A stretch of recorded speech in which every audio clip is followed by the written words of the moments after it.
Eu sou Soraya Cristina e esta aqui é Juliana Midenberg. Eu sou coordenadora de comunicação do sindicato e a Ju é a coordenadora geral. E nós estamos aqui, e é um prazer em ter vocês aqui, nós estamos aqui para uma série de entrevistas com os pré-candidatos à Prefeitura de Curitiba. Olá, boa noite Requião, boa noite Soraya, boa noite a todo mundo que vai nos acompanhar, que vai nos assistir.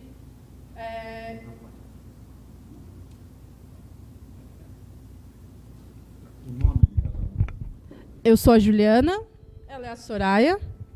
Juliana e Soraya.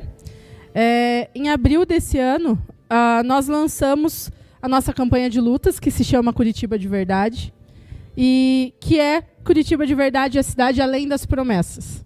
Acredito que o senhor sabe muito bem do que nós estamos falando. Nosso objetivo é revelar a realidade do nosso município, além das propagandas e discursos, expondo os sérios problemas que afetam a população curitibana em diversas áreas, como saúde, educação, assistência social, cultura, meio ambiente e mobilidade urbana. Realidade que atinge por igual os servidores e as servidoras que constroem a nossa capital, além de impactar também em seu trabalho, em seus salários defasados, sobre a sobrecarga de trabalho que esses servidores sofrem, e sobre as infraestruturas precárias que a Prefeitura de Curitiba tem mantido. Como parte dessa campanha e visando ampliar as discussões em prol de uma Curitiba mais justa, igualitária e sustentável, nós aqui do SISMUC iniciamos hoje uma série de entrevistas com os pré-candidatos a prefeito de Curitiba e queremos conhecer e entender as ideias de cada convidado sobre as políticas públicas, o serviço e os servidores e servidores públicos da cidade de maneira geral. As entrevistas elas vão funcionar da seguinte forma, Requião. Nós faremos 3 perguntas, que você terá em torno de 5 minutos, até 5 minutos para responder cada uma delas, que tratará de fato sobre por que o senhor quer ser candidato, e aí por diante. E essas mesmas 3 perguntas serão feitas a todos aos pré-candidatos e a pré-candidata que também já agendou conosco. E, no segundo bloco, serão 4 perguntas que o senhor irá sortear. E, dentro dessas 4 perguntas, tem perguntas sobre todos os temas da nossa cidade. Sobre o servidorismo público, sobre a saúde, sobre a educação, sobre segurança, sobre mobilidade urbana, sobre moradia, para que a gente possa debater um pouco e conversar e entender também um pouco sobre como o senhor pensa sobre esses temas. Para iniciar a nossa série de entrevistas, a gente recebe Roberto Requião, que é jornalista, advogado de formação, já foi prefeito de Curitiba entre 1986 e 1989, também foi governador do Paraná em 3 mandatos, sendo o último mandato entre 2007 e 2010. Deputado estadual entre 1983 e 85 e já ocupou uma cadeira no Senado. Boa noite, pré-candidato. Faltou só o dado principal sobre a minha qualificação para fazer essa entrevista com vocês. Eu sou urbanista, além de jornalista e advogado.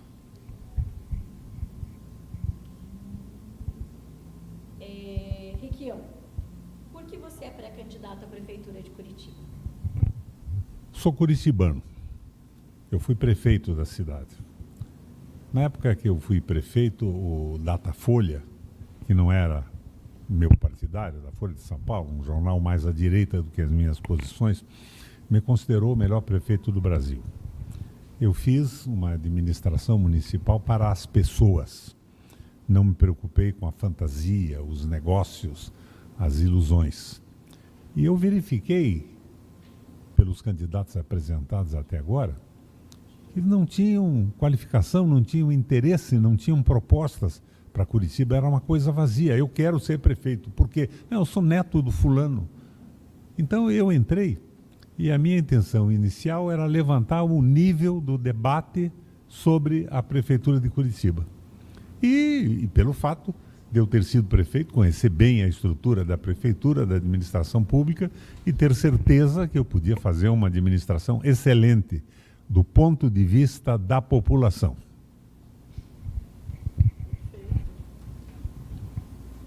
E para continuar nessa linha, Requião, como você enxerga hoje o atual investimento em políticas públicas nos nossos 75 bairros hoje aqui da cidade de Curitiba, né, da capital do estado? Eu tento enxergar, mas não vejo nada. Não há investimento na população. Existe uma tentativa muito grande de grandes negócios. Curitiba, a cidade mais inteligente do mundo. Os ônibus estão lotados, os trabalhadores não têm acesso nos horários que precisam, há uma discordância entre os horários dos ônibus e a necessidade do trabalho. O sistema de saúde está com falta de pessoal, o atendimento não é bom, mas o centro está razoavelmente bem cuidado. Eu acho que o fundamental é manter o centro bem cuidado e levar esta qualidade para os bairros. A mesma qualidade do centro tem que ter nos bairros. Os bairros têm que ter escolas integrais. Por exemplo, no centro da cidade, um sujeito de classe média pode matricular o filho numa boa escola pública, ele pode pagar. Na periferia, não. Ou tem uma escola pública de qualidade, preferencialmente integral, o ensino vai ser de má qualidade para a vida posterior das crianças. Mesma coisa com a estrutura de saúde e a estrutura de assistência social. Creche, por exemplo, é fundamental. A prefeitura não pode fazer nada pelo emprego. As mulheres hoje são uma força doméstica de ingresso financeiro, inclusive na estrutura familiar. Elas têm que fazer creche. Quando eu fui prefeito, eu me dediquei a isso. Eu lembro que em determinado momento eu inaugurei uma creche a cada quinta-feira em Curitiba. Mas era mais pobre Curitiba e tinha menos gente. Precisa-se hoje de um movimento bem mais forte do que esse e uma quantidade de creches superior. Mas não pode ser creche terceirizada. Não podem ser creches que funcionam como depósitos de crianças. 40 pessoas, 40 crianças, 44 no máximo, mas com atendimento médico, pessoal treinado, portanto, funcionário público, jamais terceirização.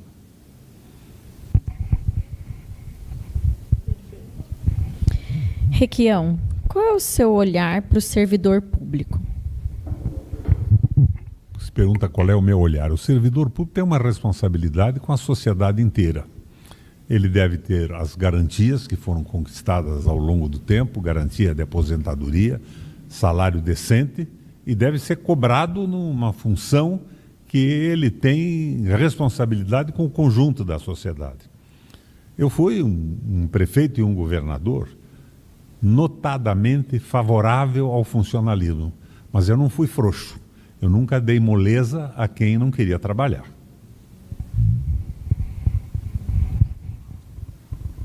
Fechamos assim, Requião, as nossas...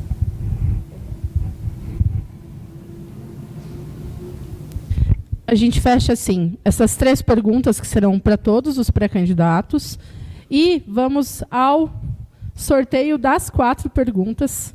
Deixo aqui para o senhor. O senhor pega uma delas e repassa para mim aqui e eu já faço essa pergunta para o senhor.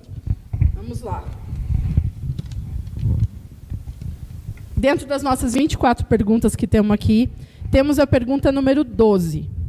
Ela diz assim: quais medidas o senhor propõe para melhorar o transporte público da cidade de Curitiba? O senhor acredita ser possível a tarifa zero na nossa cidade hoje? Eu não sou exatamente um picareta da política. Tarifa zero é uma conversa mole de candidatos e grupos rigorosamente irresponsáveis. Tarifa zero é possível em Araucária. Araucária tem, por exemplo, a segunda arrecadação do estado do Paraná e uma estrutura de transporte limitada. Curitiba tem integração com a região metropolitana toda. Agora, o que é possível, a gente faz. Eu me elegi prefeito, trouxe 2 grandes juristas brasileiros para me ajudar, Celso Bandeira de Mello e Geraldo Ataliba, anulei todos os contratos que existiam, revi as planilhas de custo, instalei a frota pública, porque a frota pública baixa o preço, ela não remunera os empresários com depreciação de equipamento, nem com valorização do dinheiro investido, e consegui colocar, à época, o melhor serviço de transporte do Brasil com o preço mais baixo do país.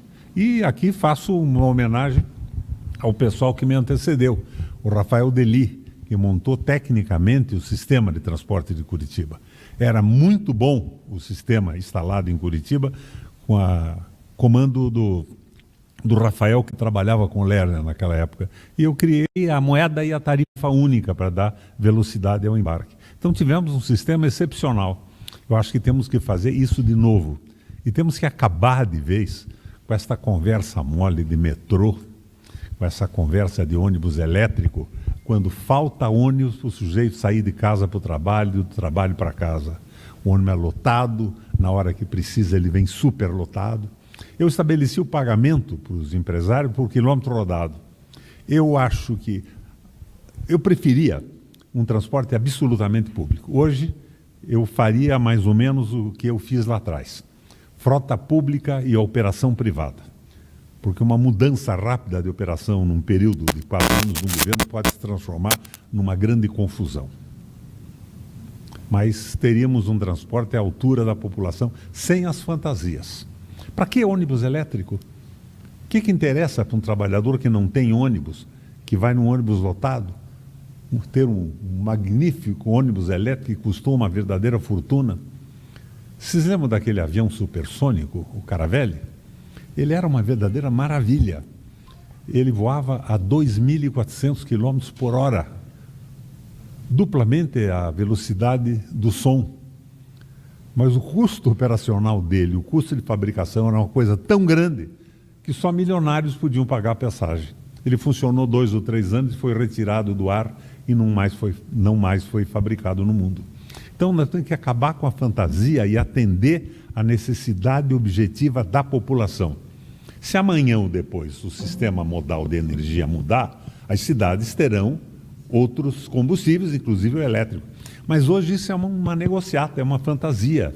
É comissão para cá, comissão para lá. Vocês vejam o que aconteceu com o Estado. Venderam a Copel. Eu li na internet agora que aquela usina de gás da Araucária, que eu e o Fachin, que hoje é ministro do Supremo Tribunal Federal, fomos à França brigar no Tribunal Arbitral e mantivemos a mão do Estado, foi simplesmente vendida, sem um protesto, uma notícia da imprensa do Paraná. Então a picaretagem se transformou na regra de governo. Isso não pode ser assim. O governo tem que ser o governo essencialmente para a população.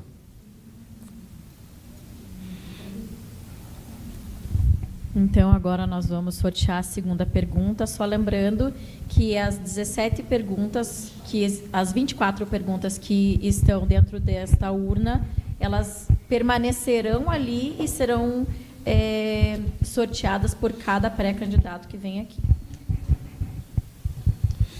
Eu vou ler agora a pergunta de número 7.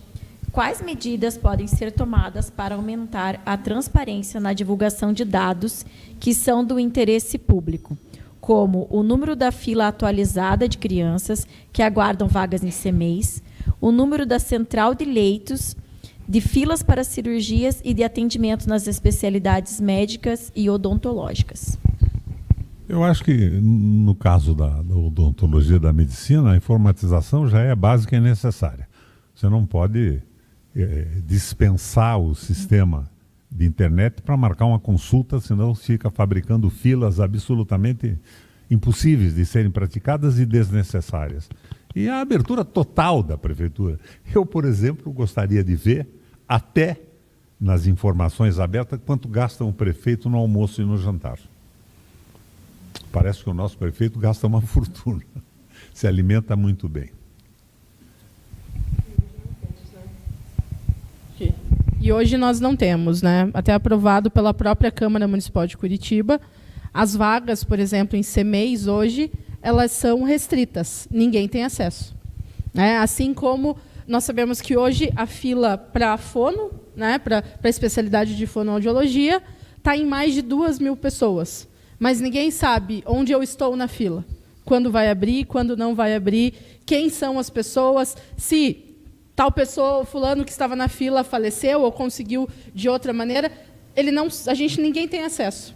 E de fato é necessário. Em favor da população, da qualidade do serviço, nos postos de saúde, você tem que ter o nome dos médicos, os seus horários de trabalho, em placas dentro da instalação e na internet para todo mundo saber. O acompanhamento é absolutamente necessário. E é isso que garante a qualidade do serviço público. Ou pelo menos garante o espaço da crítica quando não estiver funcionando bem. Perfeito. Requião, vamos então à terceira pergunta. Deixa aqui para o senhor pegar. Vamos lá. Vamos à pergunta de número 23. Em 2019, há poucos anos atrás, houve o fechamento de 6 CRAS, 6 Centros de Referência em Assistência Social aqui em Curitiba. E há aproximadamente 10 anos não há concurso público para o cargo de assistente social. E os centros, bem como as equipes, estão totalmente sobrecarregadas. E como o senhor pretende resolver, né, ou uma forma de resolução sobre essa sobrecarga das equipes e garantir um atendimento eficaz e acessível para as populações dos bairros mais vulneráveis de Curitiba, principalmente, né, que é quem mais sofre com isso? Para mim a pergunta é confortável, porque eu já fui prefeito. Se eu dissesse alguma coisa que eu não fiz, eu caía no ridículo. Mas eu quero lembrar a vocês um fato que marcou a minha vida. Eu me elegi prefeito de Curitiba e na primeira semana eu marquei um dia que eu ia conversar com o pessoal da periferia todo, porque eu fui eleito pela periferia, pelas organizações de associações de bairro e, posteriormente, pela classe média também. Mas a minha base foi a base dos necessitados da cidade, do pessoal marginalizado.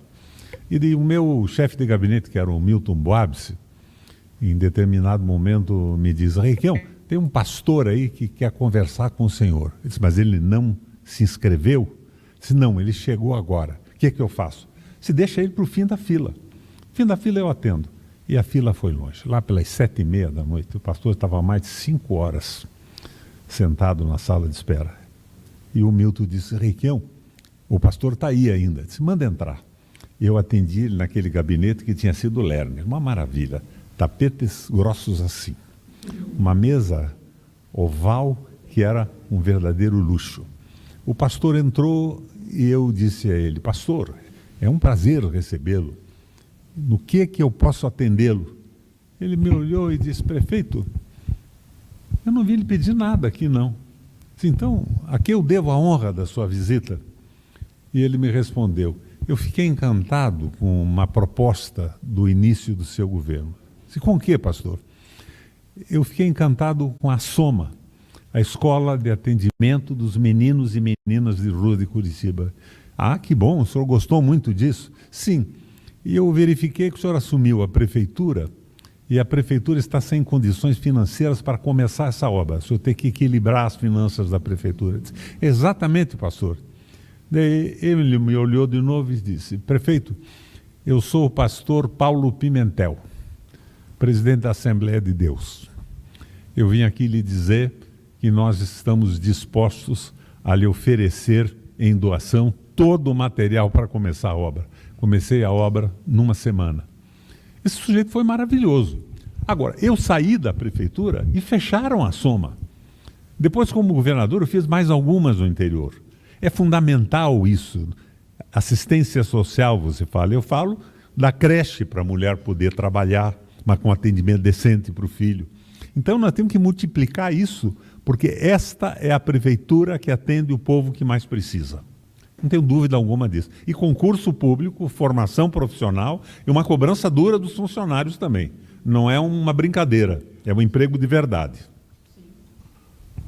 Sim, e concordamos, inclusive, para que a gente possa cobrar, de fato, ele precisa ser um servidor público de carreira, para que ele possa, de fato, responder servidor pelas público de carreira e treinado. Exato. Por exemplo, vocês viram o que eu fiz no governo do Estado, a formação continuada dos professores. Eu tirei professores 1 ano da escola, da sala de aula, e pus na universidade. E no 2º ano, entre a universidade e a escola, para melhorar a qualidade pedagógica da sua formação e, com isso, levantar a qualidade do ensino. Foi uma maravilha. Nós ficamos em primeiro lugar de qualidade de ensino no Paraná, no Brasil. Eu saí, acabou. Então, esta é a coisa terrível, a decepção que você tem com a falta de continuidade das políticas que atendem à população. Por isso que eu me coloco como pré-candidato hoje. Vontade de retomar esse processo. Vamos para a quarta pergunta, então.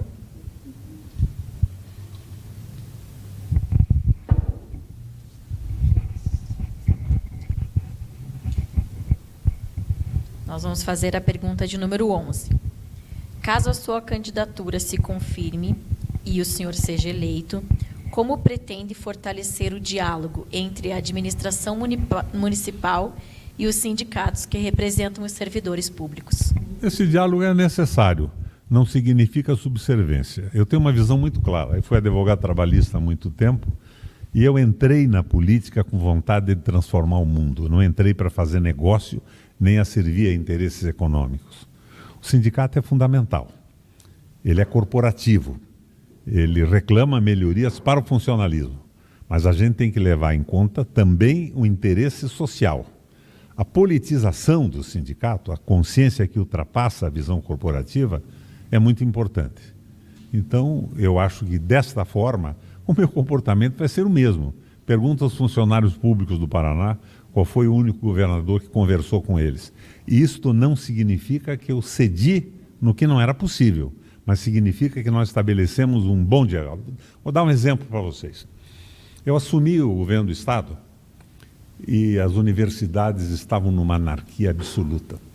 Tinha faculdade que pagava para um professor de uma determinada matéria R$5.000, outra pagava 30. Eles tinham transformado as universidades em fundações. Então, o que acontecia? Num dissídio coletivo, o juiz era professor da universidade, o promotor público era professor da universidade, os advogados trabalhavam com a universidade, mais os representantes de alunos e funcionários, e mandavam aquelas barbaridades para o Estado naquela anarquia total. Eu transformei tudo em autarquia, foi uma grita enorme. Os reitores fizeram uma associação de reitores para contestar o governador, para se contrapor ao governo do Estado. 6 meses de governo, eu não aguentava mais essa associação, porque ao invés de me contestar, ela só fazia almoços e jantares de homenagem, porque eu estabeleci planos de cargos e salários, fiz investimento brutal no ensino público, principalmente nas universidades também, no ensino básico, e com conversa. Agora, isso não significa que você tenha que aceitar qualquer tipo de reivindicação, por mais absurda que ela seja, mas do ponto de vista do sindicato, ele tem que fazer o máximo de reivindicação possível, sempre que é a função dele. Requião, nessa gestão, né, atual da prefeitura, nós nunca fomos recebidos, quer dizer, nunca não, teve uma reunião que nós fomos recebidos por um secretário, né, da administração. O senhor pretende, então, caso eleito, atender os sindicatos também? O prefeito jamais esteve com nenhum dos sindicatos, né, nesta gestão. Então, nós queremos poder negociar também direto com o prefeito. Se eu me proponho a ser um prefeito da população, por que não um prefeito que interaja com os sindicatos também? Agora, sempre mediando as reivindicações em cima do interesse público. Porque a função principal da administração pública é servir a população. Requião, dá tempo de mais uma ou duas perguntas. Fomos rápidos até aqui. Então, vou colocar para o senhor fazer aqui para mim o sorteio de mais uma pergunta. Vamos lá. A pergunta de número 6. Desde a reforma da Previdência, a última reforma agora do último presidente do presidente anterior da República, os servidores aposentados têm descontado dos seus salários 14% acima de 2 salários mínimos aqui no município de Curitiba. Como pré-candidato, o que o senhor pensa sobre este desconto e avalia se seria possível aumentar este teto de 2 salários mínimos deste desconto, que atualmente é R$ 2.600 aproximadamente. Tudo que é acima desses R$ 2.600, o servidor aposentado tem 14% de desconto em cima dele. Tenho a impressão que isso já foi resolvido pelo Supremo Tribunal Federal. Não. Eles andaram dizendo que suspenderão os 14%. Agora, a prática é o critério da verdade. Qual foi o único governador do Brasil que se recusou a cobrar 14% do aposentado? Foi o tal do Roberto Requião. Obrigada, que eu acho que por essa... É exatamente isso que nós esperamos. Vamos a mais uma, daí eu já passo para a Soraya. Eu não estou dizendo para você que é possível, a minha posição, e quando foi possível eu não cobrei. Foi o único governo do país que se recusou a cobrar de um aposentado que contribuiu a vida inteira a pagar o quê? Por quê? Uma das lutas, né, que a gente faz enquanto sindicato e até enquanto confederação, né, dos servidores municipais é que esta cobrança seja acima do teto que já existe no INSS. Então, que o nosso Instituto de Previdência também tenha esse entendimento, né, que a próxima gestão que venha tenha esse entendimento e não cobre os 14% dos aposentados que ganham menos Eu que o não teto. considero teto de INSS. Se você contribuiu a vida inteira, não tem que pagar mais. Agora, isso depende das possibilidades legais. Só lembrando também, a gente ofereceu para os candidatos 1 hora de programação. Então, neste caso aqui, como o Requião falou mais rapidinho, né, ele teria um tempo de até 5 minutos para poder falar cada pergunta, ou melhor, para poder fazer a sua resposta. Como ele usou menos o tempo, nós estamos fazendo mais perguntas para ele, tá? Então, agora é minha vez. Ou melhor, o senhor sorteia e eu leio.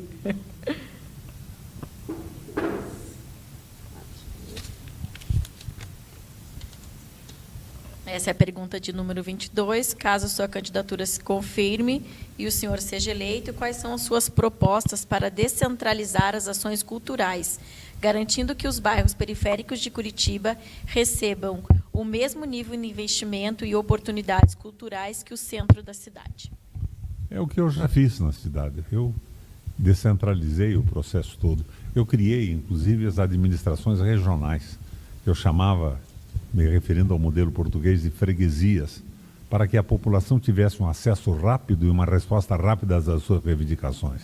E essas freguesias totalizavam todas as ações da prefeitura. Agora, as ações culturais devem se localizar preferencialmente nos bairros que não têm atividade cultural alguma. Não que não tenha que haver na cidade, sim tem, mas os bairros devem ter intensivamente a prática da cultura. Aliás, eu pergunto para vocês, o que é a cultura? Pouca gente sabe o que é cultura. A cultura é um aprendizado humano para resolver uma necessidade. Então, antropologicamente, a gente diz que o homem vivia à beira dos rios, totalmente desorganizado em bando, como os bichos vivem. Um dia, uma criança, um jovem, caiu na água, e quem caía na água se afogava. O rio era extremamente correntoso e violento. Mas esse rapaz conseguiu se agarrar num tronco. E agarrado no tronco, ele demandou a uma margem e saiu vivo. O dia em que o outro membro da tribo caiu na água, e que este jovem ou outra pessoa da tribo, lembrando da experiência do salvamento daquele primeiro, jogou um tronco para salvar a vida, começou a fazer cultura. É uma experiência mediada pela inteligência para resolver uma necessidade humana. Na música, em qualquer tipo de atividade necessária, até que a cultura sai da beira do rio e dos acampamentos, em qualquer lugar que esteja, vai para a cidade. Aí a cultura passa a se chamar civilização. Então, o processo civilizatório é absolutamente necessário. Mas não é só o entretenimento, não é só a farra, não é só um espetáculo para promover um sujeito extraordinariamente bem pago, com comissões para A, B, C. É o processo de aprendizado e de utilização da inteligência, da experiência mediada pela inteligência para resolver uma satisfação. A música é cultura também, ela vai sendo elaborada. Mas esse todo o processo tem que ter uma finalidade, que não é só o negócio, o lucro, mas é a elevação do nível de consciência da população. Então vamos a mais uma, Requião. Acho que ainda temos um tempinho. E assim abordamos mais temas também, né? Fazemos uma... Pergunta de número 3. Como o senhor planeja enfrentar a questão da terceirização dos serviços públicos em Curitiba. Pretende continuar com essa prática ou de que maneira pretende fazer, se assim, se concretizar a sua candidatura e se for eleito? Eu pretendo acabar com a terceirização. É funcionário público, com garantia de trabalho, segurança e treinado, especializado para oferecer o melhor serviço possível. A terceirização é uma patifaria. Vocês vejam a terceirização das escolas públicas do Paraná hoje. Um aluno custava R$300 por mês. Na terceirização, o Estado paga R$800 por mês. O terceirizador quer ganhar dinheiro, ele não vai lá para melhorar o ensino. Como é que ele ganha dinheiro? Ele diminui o salário dos funcionários, ele pode contratar funcionários, professores e agentes de educação, ele diminui o investimento para aumentar o lucro. Isso é uma patifaria, isso não pode existir. Eu não sou contra a escola privada, mas a escola pública tem que oferecer uma qualidade absolutamente boa para a população mais pobre. Porque o sujeito de classe média pode escolher uma escola privada.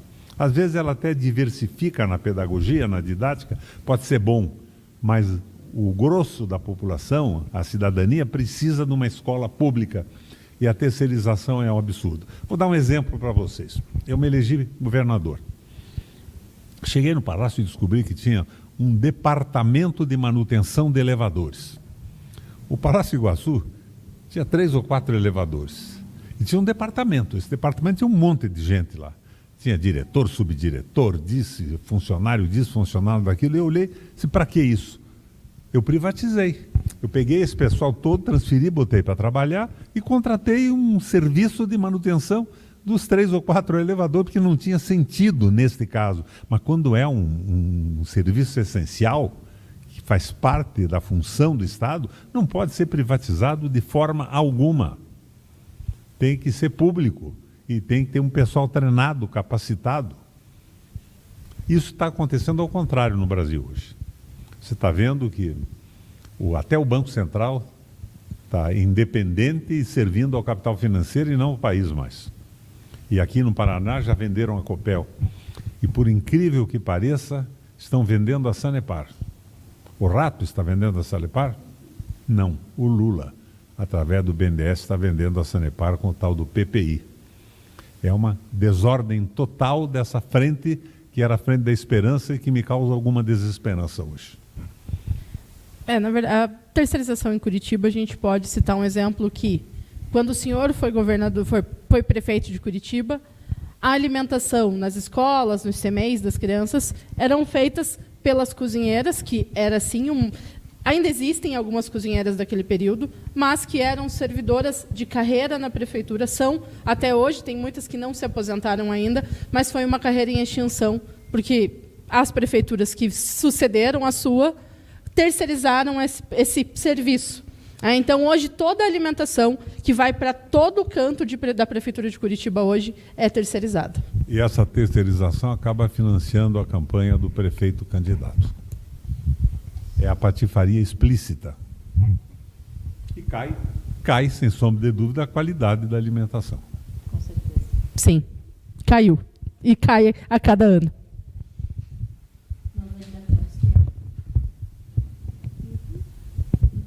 Vamos a mais uma, então. Vamos aproveitar o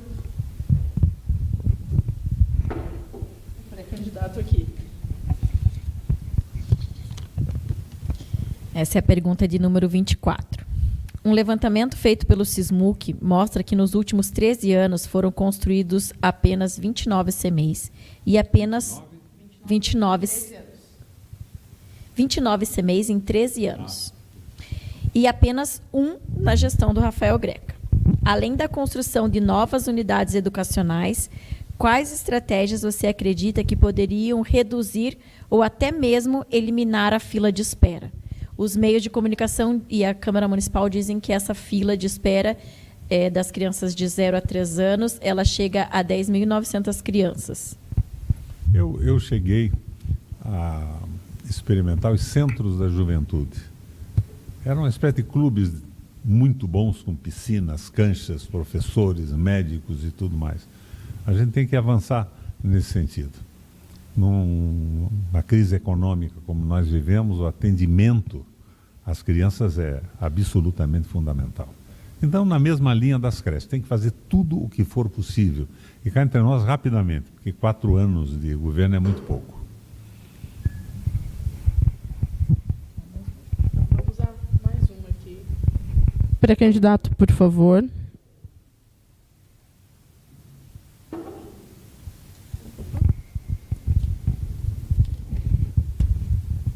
A pergunta de número 4. Pré-candidato, quais são suas propostas, se assim se tornar candidato, para melhorar as condições de trabalho dos servidores aqui em Curitiba hoje? Eu acho que isso não é uma proposta objetiva. Tem que ter segurança, tem que ter salário, tem que ter certeza de uma aposentadoria razoável e tem que ter treinamento. Tem que ter acompanhamento. É o treinamento continuado do funcionalismo. Isso é fundamental.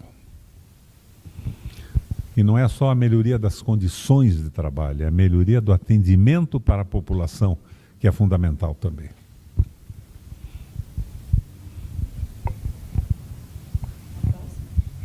Podemos, vamos. Acho que Pega você. posso pegar aqui? Então vamos lá. Mostrando aqui, então. Acho que a gente vai acabar fazendo as 24 perguntas.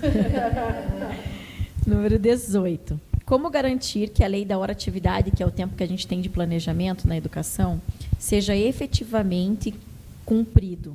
Né? Nós temos uma lei dos professores de educação infantil e também da docência 1 e 2 em Curitiba, e ela não é cumprida hoje. Como que a gente poderia cumprir essa lei? Como garantir que essa lei seja cumprida na sua gestão? Dentro do mesmo pacote de ideia da formação continuada e tudo mais, tem que funcionar porque garante a qualidade.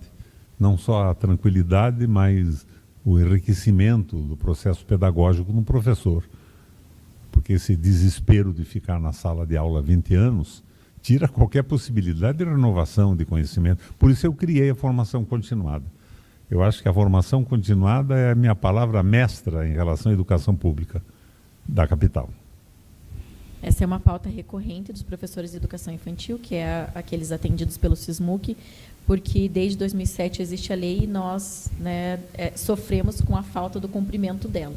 Então, isso é uma coisa bem que nós vamos estar batendo sempre para que os candidatos e quem assuma cumpra. Né? É uma lei que existe, precisa ser cumprida, porque senão nós não temos hora de planejamento. Né? Vocês, nas perguntas, insistiram um pouco sobre a relação com o funcionalismo. Dê uma olhada para trás e descubram quem foi que ajudou a fundar o SISMUC.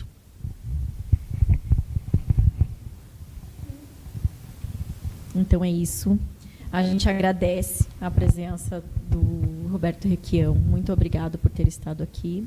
E o senhor tem agora livremente 3 minutos para poder falar aquilo que o senhor achar que é interessante para os nossos servidores e para todos aqueles que estão nos assistindo, para que fale um pouco da sua candidatura e para que chegue um pouco mais para as pessoas quais são as suas propostas. O interessante é a gente levar a discussão da política em frente sempre. Consciência política. Hoje todo político é tido como um ladrão, mas em compensação, na cabeça do povão, todo funcionário público é um vagabundo. Não é, eles sustentam a máquina toda. Mas eles precisam ser valorizados, e a valorização não é só salarial. A valorização, na minha opinião, é o treinamento continuado. É o avanço na qualidade e na satisfação da população. É por isso que eu resolvi disputar a prefeitura. Eu fui governador 3 vezes. Eu fui prefeito de Curitiba. Eu, há pouco tempo atrás, era presidente do Parlamento Europeu Latino-Americano. Era presidente de 45 países. Meu escritório era na Bélgica, em Bruxelas. Eu voltei ao Brasil para evitar a eleição do liberalismo econômico, que estava destruindo o país de cabo a rabo, mas por idealismo nesse processo. Eu aprendi muito, eu estou com 80 e poucos anos. Eu, quando quis ser prefeito, eu fui estudar urbanismo. Fui classificado na Fundação Getúlio Vargas muito bem à época. Eu pensava em mudar as coisas, nunca pensei na minha situação pessoal. Eu sou hoje o único governador do Brasil que não recebe salário de aposentado. Todos recebem, eu não. Aliás, até gostaria de receber, viu? Porque eu estou aposentado com 3.700 e poucos reais por mês, que não é nenhuma maravilha. Embora eu tenha uma poupança pessoal, tive escritório de advocacia no Brasil inteiro, mas eu gostaria de ver as coisas transformadas. E o fato de eu me colocar como pré-candidato a prefeito é porque eu achei um vazio na qualificação das candidaturas propostas. Ninguém sabe o que é uma cidade. Cidade é uma máquina de morar. É mobilidade, saúde, educação, trabalho, lazer. Uns caras, não, eu sou gay, quero ser, o outro, não, eu sou preto, não tem preto. Claro que é bom que tenha um preto na administração pública, acabando com um racismo absoluto. Há uma palavra dura, para dizer até num debate como vocês aqui, do Campos de Carvalho, num livro que ele escreveu, que eu li quando era estudante universitário, Púcaro. Só há uma verdade absoluta. Todo racista é um filho da puta. Mas isso é um dado processo civilizatório. E as pessoas têm que ultrapassar isso e ter uma visão da política, porque o identitarismo acaba consumindo o tempo de você verificar a exploração econômica que ferra todo mundo, de todas as identidades. Então, é por aí. Por isso que eu estou nessa briga. Pessoal, nós agradecemos quem esteve com a gente, agradecemos a Ju, ao Roberto Requião, agradecemos a quem esteve aqui nos acompanhando e a produção também. Nós voltamos amanhã com outros 2 candidatos, pré-candidatos, né? O Goura e a Andréia Caldas. Não, desculpa. Amanhã é o Luizão. A gente está com a agenda bem lotadinha, né? A Andréia e o Goura são na quinta-feira e amanhã é o Luizão, tá? Então, a partir das 18 horas também, como hoje. Então, sigam a gente, né? Comentem, curtam, compartilhem. Sigam nas nossas redes sociais. Essa live vai ficar gravada. Se vocês precisarem ou quiserem fazer algum questionamento e alguma pergunta para os pré-candidatos, nós teremos um segundo momento também com as candidaturas e nós poderíamos repetir esses questionamentos. Então, até amanhã. E é exatamente às 18 horas e depois às 19h30. Muito obrigada.